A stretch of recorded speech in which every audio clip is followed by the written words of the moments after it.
It's really funny how things like come full circle to teach us a lesson, and like to teach you your own lesson sometimes. So earlier we were coming home from the gym and there was some traffic, and it was because of an accident. We had to merge over left, and so I put my blinker on, and this man would have preferred to wreck his car into me than to let me over. But I had no choice but to get over because there was a wreck. So as he passed, I had some EOWD, emotional outburst while driving, and I gave him a not so nice gesture and followed it up with Merry Christmas because, you know, I don't even know. I have no explanation for myself other than I am not perfect. I don't try to be. I do try to be better, but I was like, okay, that wasn't right. And the kids were like, Mom. I'm like, I know. And when they see me be very human and go against, like my own preachings of how I tell them we should be, we talk about it. I don't try and brush it under the rug or like pretend like it's okay just for Mom to do it. I'm just like, that's why we try to do better. That's why we read the Bible. That's why we follow Jesus, because we're not perfect. We're never going to be perfect. And those knee-jerk reactions that we have, we're trying to wipe those clean and do something different and have nicer and kinder and healthier knee-jerk reactions to people who make us angry. I come home and Bo has an emotional outburst. And so I told him he had to sit in his room until I was done taking a bath, and then I would come out and we would talk about it.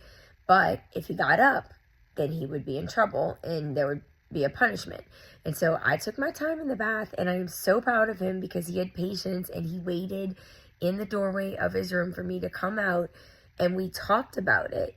We talked about emotional outbursts and controlling ourselves, self-control, controlling our temper, and trying to follow Jesus and be more like him. I said, that's why we have to say our prayers, to ask Jesus and God to help us be better, because we're never going to be perfect and we're never going to get it right every single time. But I know from my own experience of reading the Bible that I am a much better person now after years and years and years of practicing this than I was years and years and years ago.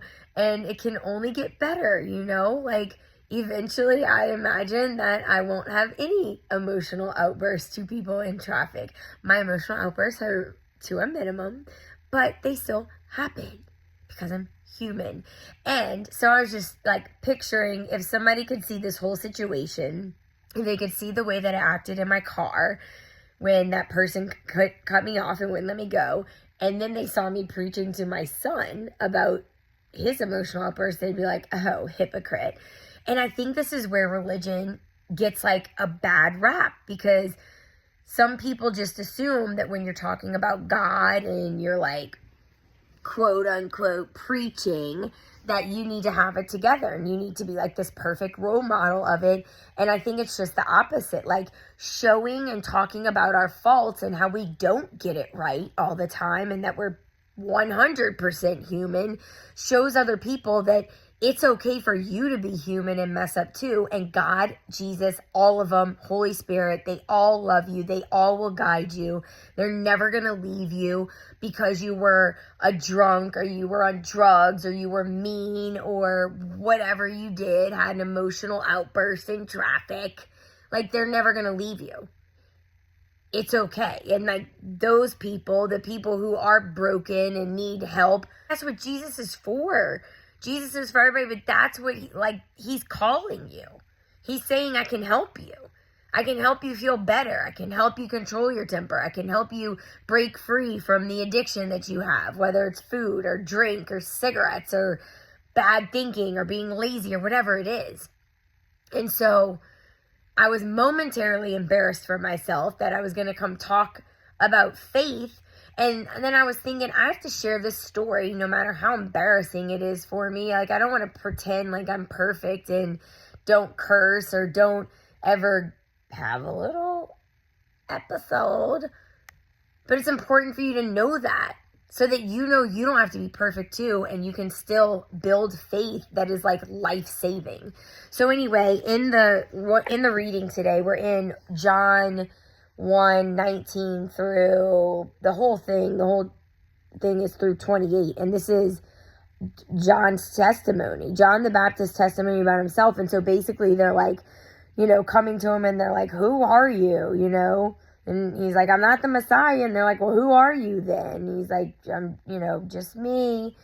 And they're wondering like, well, why are you baptizing people? And he's like, I just baptize people in water. But the one who's coming after me, like, he baptizes you in something that is going to save your life. Like, I don't even deserve to touch his straps on his shoes. And so I picture like this kind of being today a John the Baptist scenario like this, like somebody to me being like, who do you think you are to talk about the Bible and being holy and building your faith? And then I'm like, I'm just the messenger. Like, I'm just telling you what worked for me and helped me and saved my life and gave me confidence and made me feel better, makes me have the best day ever every single day when I focus on gratitude and my faith. I'm just trying to share what Jesus has shared with me, what other people have shared with me. And then, maybe somebody would be like, well, why do you think that that's okay when you just said all these curse words and did this? And like just because I know that this is the right way and this, we can all be better by following Jesus. And I don't deserve to touch Jesus's sandals, but I can share this with you so that we can all grow in our faith and get better together. So I hope this message helps. And I'm going to work on this every day because my knee-jerk reactions are not perfect and I need to get better. All right. Love ya. Day 2.